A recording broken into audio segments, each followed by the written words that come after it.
Good morning world. Woken up in our hammocks here and we've had the first bit of rain since we've arrived, which is pretty impressive for northwest Scotland on the coast. We're in this beautiful bit of wild forest in one of the least populated parts of Western Europe, I believe. And Megan's just making coffee. We've not got up to start the fire yet because just taking it easier because it was raining, although the rain stopped now. So Meg's just using the gas burner over here.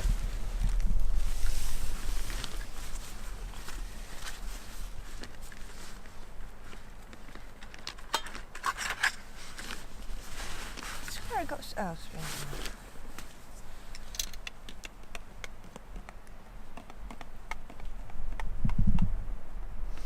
You can probably see some of the raindrops on the top.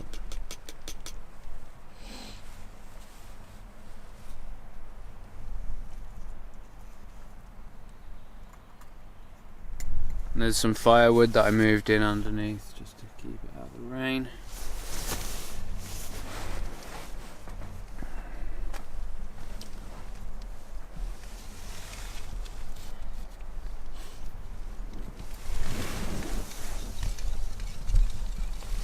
It's a very comfortable little setup. I really like this hammock camping situation, and these DD hammocks, this is our first time hammock camping, and these DD hammocks and tarps have worked really well. I think they're honestly really good value for money. That's my own opinion, nothing to do with DD. They didn't send us anything, we bought, as we do with all our kits, all bought ourselves. So yeah, no, genuinely, the tarp, I like how lightweight it is and how small it packs away. It's morning, not particularly early anymore. Is it even morning anymore? It is still morning. And we've taken our sweet time lying in the hammocks, made coffee and porridge in the hammocks. Porridge is really good. Yeah. So is the coffee. It's all very good. Something on your face. And now we're gonna get the fire going. We're going to try making it from scratch, aren't we? Like your spoon's going well with yeah. then, that you're doing last night. It's only like a day's worth. It's more like a paddle, like I feel like you could play. Mine's taken pretty good shape. Two very different spoons for two very different jobs. Yeah, for sure. Need to burn out the bowl with some embers a little bit more actually. Still some room in there for getting it a nice little dip. Coming along nice nicely. textures though. Really hard wood, despite the cracks in it. Hold them together quite nicely. Really strong. Slightly worried that half of my Put a little spoon's bit of treat in there. Split. I don't think it will, you know. I think it's that hard that it won't. Megan found this yesterday as well. Down by the seaside, down by the beach. Found a steel bowl. Just kind of rinsed it out a bit. Haven't really used it for anything yet because we just haven't needed to. But this morning I was just collecting some natural tinder. Some of this really dry moss. It's super dry.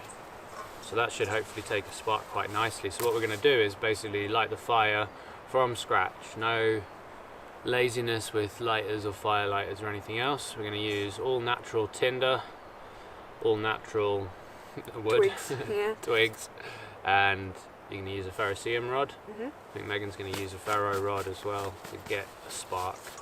And try to. But have fun doing it. Yeah.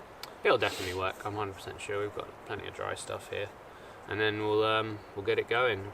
So we'll show you how it goes. We need to collect some small sticks first. Right.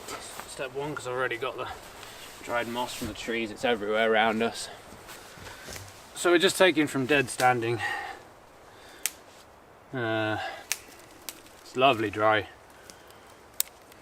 Bits and pieces, loads of twigs that are really dry. As Megan said, even though it rained a little bit this morning, everything's still pretty dry.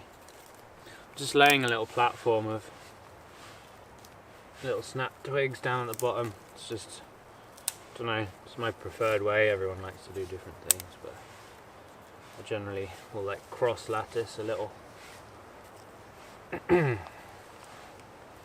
chunk of twigs, just keeps it what you're trying to light off the ground, lets some airflow into it, and also gives it some instant tinder underneath, so that it's more likely to be able to take. We can make a feather stick anyway, it's quite fun always. I might, because I've never done it. Yeah, so if you want to get one of the bits of hardwood under the top, one of the smaller bits, whatever's the smallest split log, I guess. Ideally you'd want a bit smaller than that. I could try and split you a bit off if you want. Right. What am I doing? Just... So you just slide... So what you want to do is, I'd use it probably this way, and then you just get a surface like this, and then if I show you it's easier I guess. And you're going to do what you were doing, except for you're just going to... So yeah, you always will naturally get that happening, but this wood's quite hard. You just want to make little curls. It's probably easier on an edge. Oh yeah, lovely stuff. You just cut down through. You want to kind of get the whole bit to come up at once.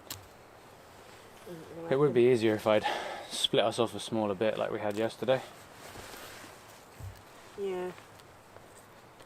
It's always easier if you've got a smaller piece to work with. But you can see it works. You kind of want to get that, like, yeah, where they go, yeah, lovely. So, take a little bit of this, like collected.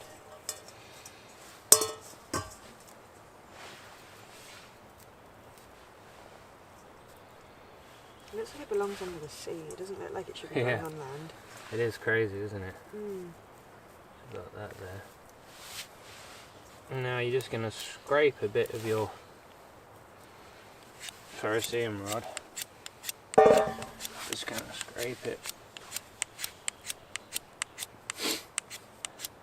So yeah, take a bit where it's already got the black carbide removed, yeah, so that's good. And then from there, so you just what you're doing is basically scraping off some of the actual ferro rod onto the tinder so that the sparks can hit the broken up bits that are on there as well. And then you just need to try and spark it.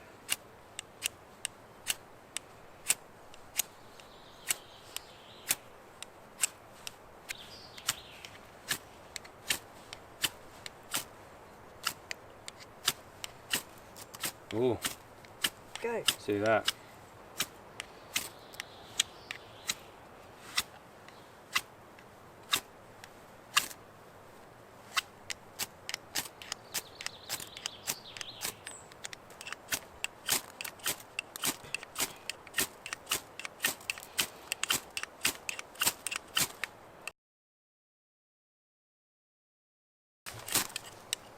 Just good clean strikes.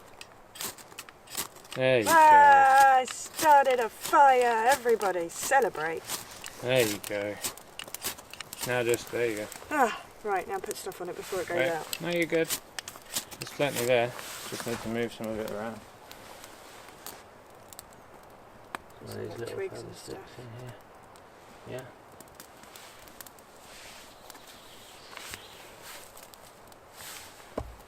Oh, my hands have got cramp. Hand cramp. Hand cramp. Well done though, high five. Boom. Killed it. Let's actually not kill it, because I don't want to do that again. Any insights I have about being a woman in the outdoors?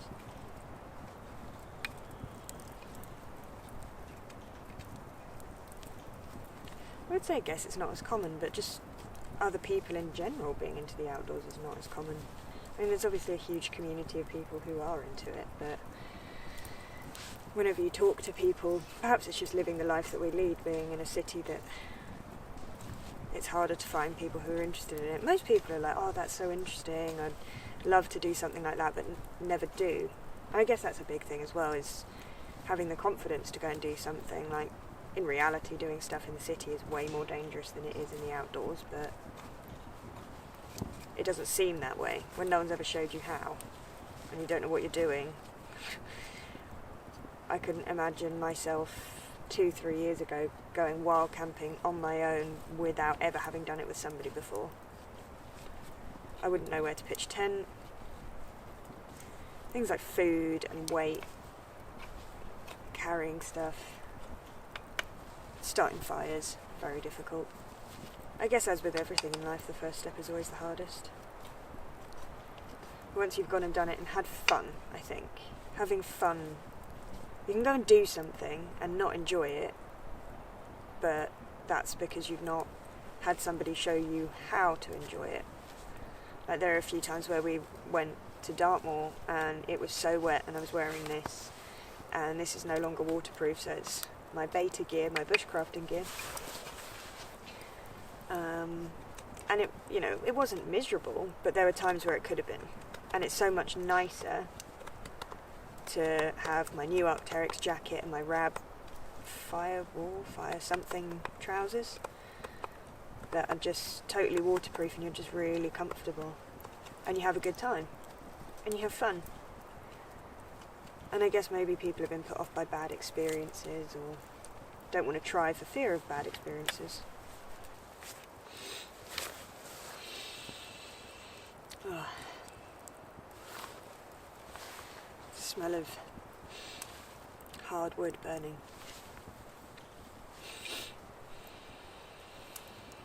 It smells like cedar. Not sure that it is though. I think everyone should try something like this. You don't have to go wild camping and hiking for days on end, but just go and spend a night outdoors with no facilities, with no electric, with everything that you need on your back in a backpack. No loud music, and just go and spend a night in the woods, spend a night in the mountains, in the hills, in the moors, somewhere totally detached from human life, just to spend some time with yourself and your soul and nature. Get a little bit more in tune with our planet.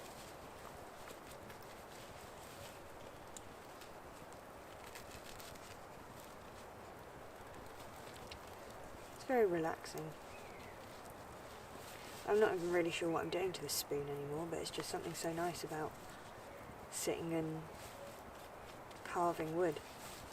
It's enough of a distraction to not let yourself get angsty and weird about life, but not enough for it to be a huge focus, and your mind can still wander and go to all sorts of nice little places and think about collecting some firewood and filtering some more water to make coffee and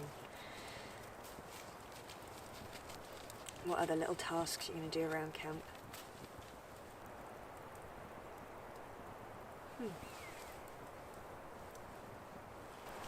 You end up with a different attachment to time when you're outdoors as well.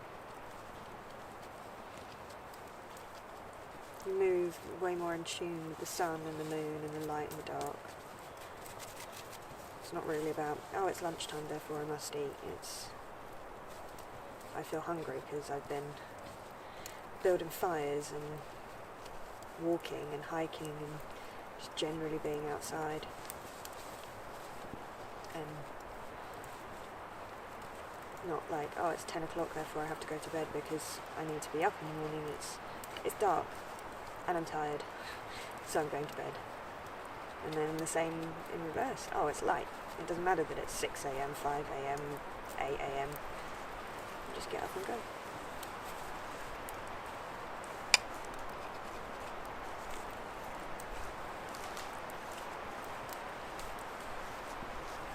How did Fireside with Moods go? Very relaxed.